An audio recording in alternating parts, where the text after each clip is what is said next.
नमस्कार, आपण पाहता हिरकणी न्यूज। हिरकणी न्यूज प्रत्येक क्षण ताज्या घडामोडी आणि महत्त्वाच्या प्रत्येक बातमीसाठी नेहमी तत्पर। पप्पांना मारले, लेकानेच केला खुनी आईचा पर्दाफाश, भाच्याच्या प्रेमात घेतला नवऱ्याचा जीव। उत्तर प्रदेशातील बाराबंकी येथे एक धक्कादायक घटना उघडकीस आली। एका पत्नीने एका ई-रिक्षा चालकाला 1 लाख रुपये देऊन आपल्याच पतीची हत्या केली। कोणाला संशय येऊ नये म्हणून अपघात झाल्याचं दाखवलं, पण जेव्हा सत्य समोर आलं तेव्हा सर्वांनाच मोठा धक्का बसला।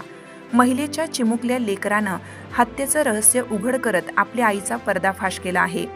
पोलिसांनी जेव्हा लहान मुलाला जवळ घेतलं आणि त्याच्याशी प्रेमाने संवाद साधला तेव्हा मुलाने पप्पांना मारलं आहे असं सांगितलं। बाराबंकीतील घुंगटर पोलीस स्टेशन परिसरात ही संपूर्ण घटना घडली। 2 दिवसापूर्वी हनुमंतलाल पत्नी पूजा आणि मुलासह एका जत्रेला गेला होता, पण जत्रेतून परत येत असताना रस्त्यावर त्याचा मृतदेह सापडला। पत्नीने पोलिसांना सांगितलं की तिच्या पतीचा अपघातात मृत्यू झाला आहे।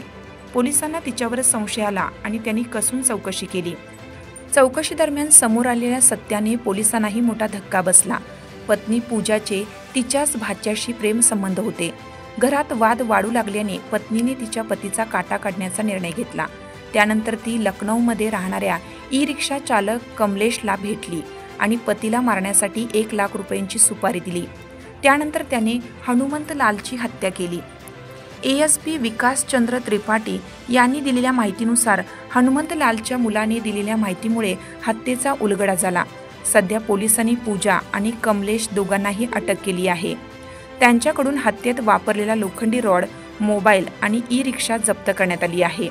या घटनेने परिसरात एकच खळबळ उडाली आहे। आपल्या हिरकणी न्यूज चॅनलला लाईक करा, शेअर करा आणि सबस्क्राइब करायला विसरू नका आणि रहा अपडेट।